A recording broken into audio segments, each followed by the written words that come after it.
Hello everybody and welcome back to Bow Hunter Unleashed. Today we're going to be talking about the Bohning tower jig. And not just the tower jig, but the complete tower jig. Now there is a difference. The Bohning tower jig just has like 3 different sets of arms there you use. So this is the complete tower jig. This is supposed to be everything you need to do. Every size arrow you want to do. It's supposed to make fletching up to 3 times faster. I normally fletch with a Blitzenberger or a Bitzenberger. And so there you go. Now I'm going to try this. This will be the first time that I'm doing this. So I'm just going to go over everything real quick for you here, and then we're going to actually do the assembly of the tower jig. So I just got this. I just opened it. It's taking me a little bit of doings to figure this out. So, but this is the idea, essentially the idea of the tower jig. So you get a center post, which are one of these. You get several of these for different size arrows, but with the complete jig, you get this. So try to figure out what this is because nobody else has it in their videos. It is so that you can fletch with a knock on. So that makes this a little more unique. Normally with all the other tower jigs, you are fletching by taking the shaft, taking your knockout, and you're standing out on the tower like that. So what you have to do is you just have to determine which size fits what. So this is full metal jacket, and I know that, let's say, that insert fits that. So when it's in the tower, it works. So that's what these are for. These are where you're going to plug these into the tower, and then you can just stand your shafts on top of that. Next is you have these spacers. Now I was reading a bit that on one, and somebody says, hey, do I really need the spacers? So depends on where you want your fletchings to set when you fletch them. One person said it doesn't matter. The spacer does not make a difference. They could not be more wrong. All right, absolutely, the spacer makes a difference. So to fletch this far forward on the shaft, you have to have a spacer. To be this far forward on the shaft, you have to have a spacer. If not, you're going to be fletching back further, closer to the knob. Now, that does a couple of things, just so you know. This puts your fletchings further back, which puts them closer to your face, which allows your face to have interference with your fletching and can cause accuracy issues. The other thing is it messes with the front of center of your arrow. The further back you are, changes that front of center. The further forward you are, changes the front of center. So absolutely, spacers make a difference. It makes a big difference in a couple of different ways. Again, it sets it further forward, which kind of helps get these away from your face, but it also can affect your front of center of your arrow, which can affect your flight. So you have to determine whether or not you need the space or not. So actually, these aluminum arrows here, which I've had for years, I fletch these. I actually still shoot these. I'm fixing to fletch up some new ones to do some shooting with. And this full metal jacket was fletched by somebody else, and look at there. See, it is so far forward, and it flies fine and it works great. Front of center on that arrow is actually really nice. So just know that you can fletch without the spacer or with the spacer. So spacers do make a difference. So you have all these neat, nice little pieces and parts. It's quite the list here. I've tried to lay these out. So let's just jump into this. All the short ones are for vanes. These 2 long ones, the blue and the green, unless you shoot feathers, you don't need it. So they go away and they go back into the storage box. All right. Now let's talk about them. So the gray, the solid gray, you got 2 grays. So the solid gray here is for your plastic vanes, and that is a straight fletch. Your black is a 3-inch right. Your red, excuse me, that is that. So 3-degree right, I'm sorry, 3-degree right, 1-degree right. The purple is a 3-degree left. The orange is a 1-degree left. The yellow, they call it a thin plastic vane, such as an impulse. So I've not seen an impulse vane, but that is a 1-degree right for an impulse vane. So again, that would be something that I would probably never use. And then there is a gray with a red clip on it, and that's for a mylar vane, and that is a straight fletch also. So that would probably go in the box for me also for storage. I wouldn't need it. So I would come down if I was fletching for myself or my buddies or anybody else that wanted something fletched. would most likely stay within this category of straight, 3 degree right, 3 degree left, 1 degree right, 1 degree left. All right, that will take care of it. And that will get you all the way out to a 4-inch vane actually. The next thing here is a part of this, and I'm going to disassemble this and we'll be reassembling it in just a second. I had to kind of start putting it together to figure it out. That is your base. And then your insert here goes here for your arrow to kind of to stand on here. That's how that works. They also send you this Mylar tape. They only send you 3 pieces. So when you order this, if you're gonna be using, fast flex glues, basically super glue style glues, you're gonna need this. They have to be applied to each one of these. So once you apply them, if you're gonna fletch multiple different types, and you're gonna need more of these. So I'm definitely gonna have to be ordering this and getting some more. I'm actually gonna practice fletching on this jig on my aluminum arrows because they're so easy to just take a razor blade, strip them out, get the glue off, get the fletching off, and then to learn how to use the jig. The other thing is you have these little pieces right here, and these are what lock the 3 arms around your arrow once your arrow's in place. And we will get to that further on in the video. So right now, I'm gonna take a quick break. I'm going to disassemble this now that I know how it goes together, and we're gonna put it back together so that you can see it.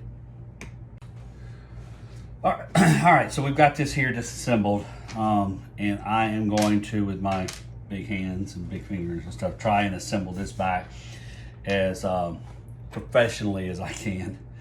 So this is actually what's going to allow you to put your pressure against your springs to open up the base. So, and it just goes on the bottom here, so you have to make sure you got it in here. It really only goes, it don't want to go this way, folks. So it really only goes one way. That's a nice thing. As you can see, it turns and opens those springs up and allows you to take the tension off the arrow once you've finished fletching, or put the tension back on the arrow when you're ready. There is only 1 screw that works for this. It's the big silver one, as they call it. It goes through, it takes a hex key in it, wrench. So here's the tricky part. You're gonna have to open this up,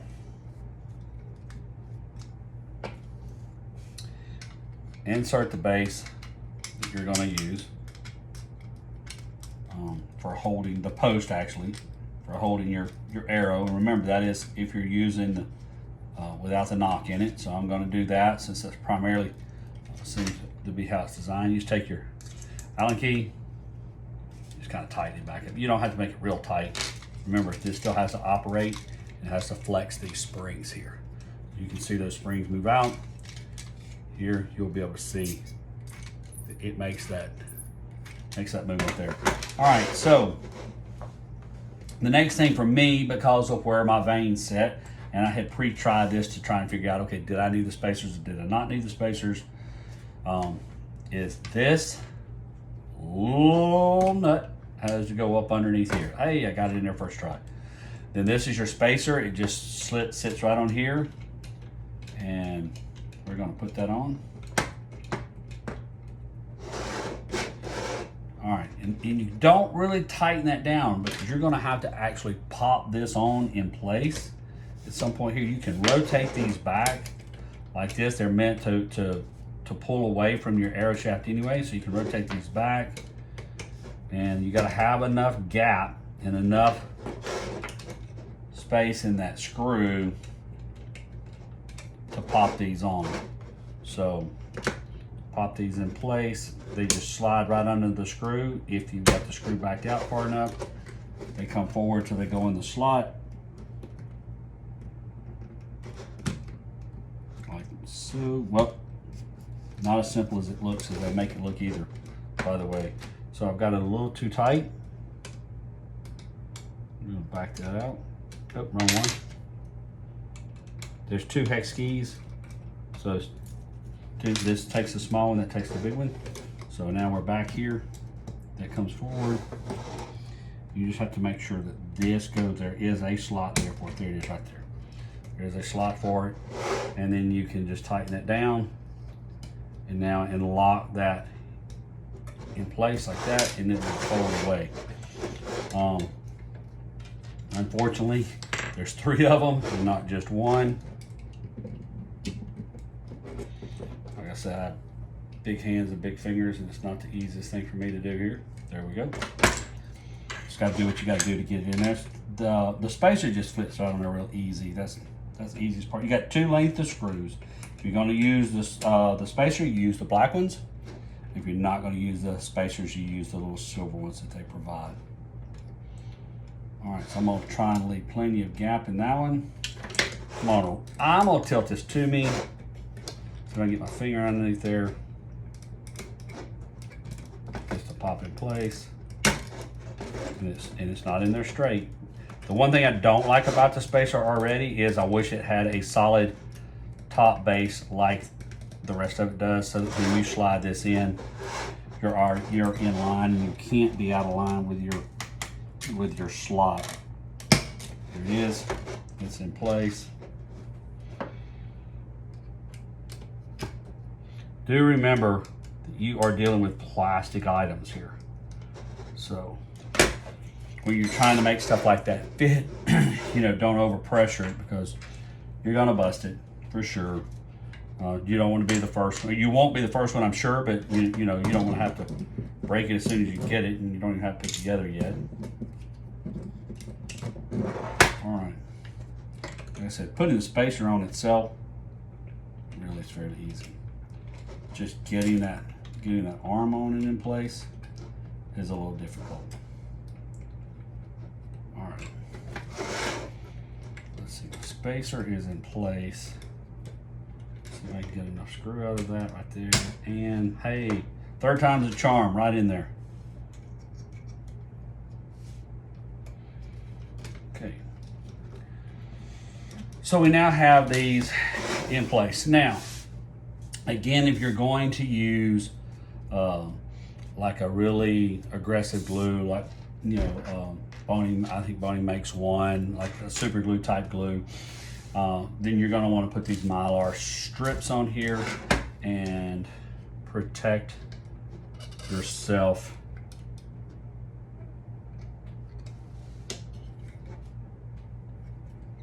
All right. So the way these work, seeing everybody else doing them, is actually you peel this tape off. You put this over this part of where your fletch comes through, and you're gonna slit that tape. So let's see. I'm not gonna do any of the other arrows anytime soon. So let's just go ahead. We're gonna put the tape on, and we're gonna split it. Can't hurt, right? Doesn't matter what type of glue you use. This just keeps the glue off of your device.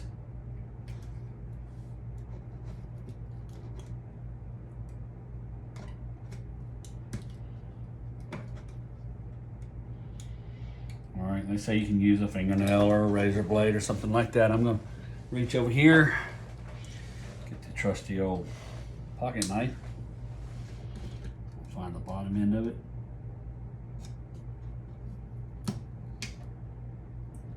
Cut it full length. There we go. That should do it. And then that will allow a vein to be popped into place. We'll get some veins out here in a minute. So let's go ahead and get the other two on here.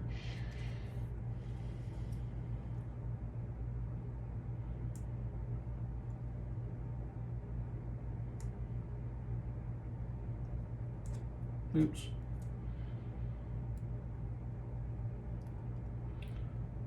First one separated real easy for me. All right, there we go. So we come down here.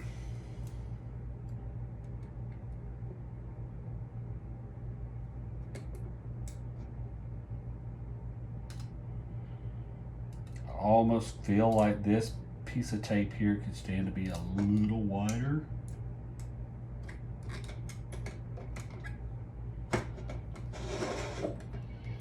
Go just a little wider. It doesn't seem to be.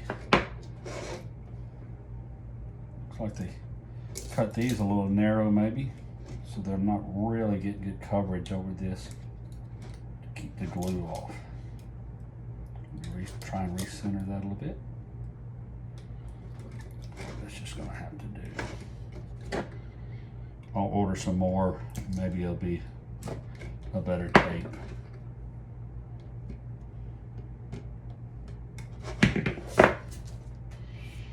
The ones I've seen have been look like they're a little wider and wrap around the base of that a little bit more so they're protected from the glue. You can take these off and you can soak them. They tell you in the instructions you can soak them for however many hours to get that glue off. This piece here might be a little bit better.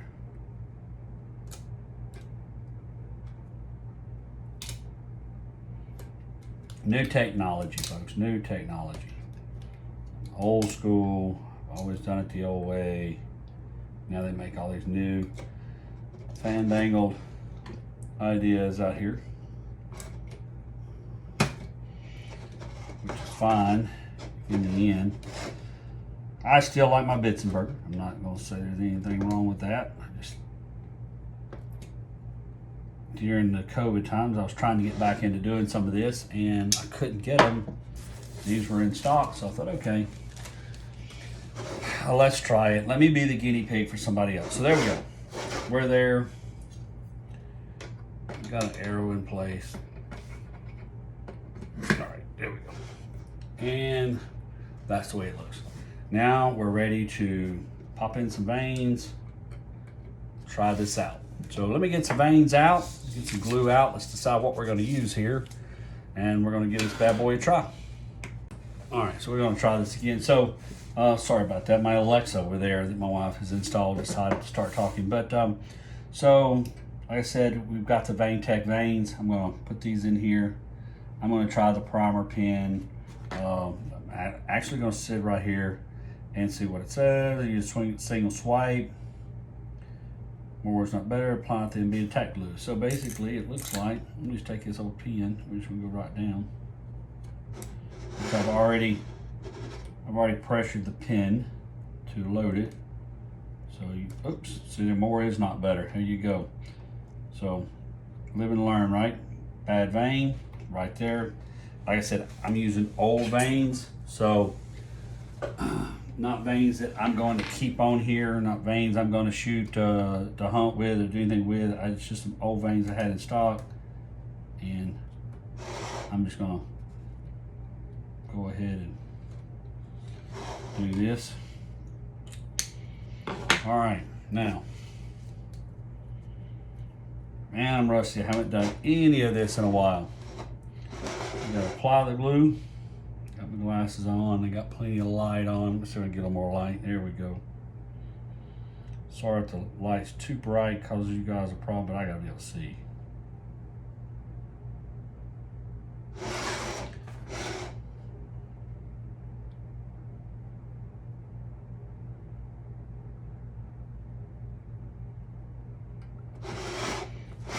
Glue down these things. You know, one thing I do say is, you know, if you've had fletchings around for a long time, it does not hurt to get rid of them, which what I did. They've been through several heats, been sitting outside, not been in the best of places. So, all right, so if I'm doing this right, we're up against this. We're going to have to let that go. Let's see, I think we're in here. Let's see if I can get this on correctly and slip this down. And we'll see where we're at. Now it says 5 seconds. I mean, that's pretty fast. We'll see. You dread taking it apart and, you know, your veins coming off. So let's give it here. Let's just give it let's give it more than a little 5 seconds here.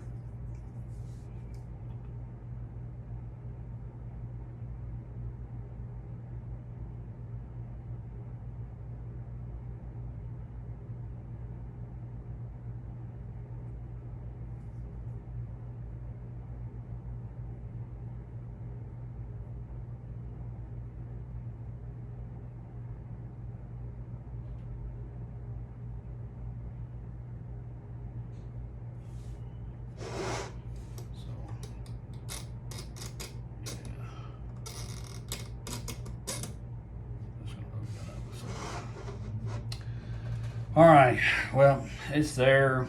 It's long enough. Let's see what we got. Take that off. Now, you actually take these bases from the bottom out first. You're supposed to move the bottom out like that. And then you're supposed to open it up like this. And again, I'm not perfect with it, but there you go. There it is. She's fletched. Uh-oh. Company for 4th of July. So there you go. So there is our first fletched with it, and it's just a rough one, so we're going to go with that. And I'm going to go see my company. So to all of you out there, happy 4th of July, and I am going to continue to learn to try and master this, and then we will do another video about exactly how well we think it's doing. See you next time.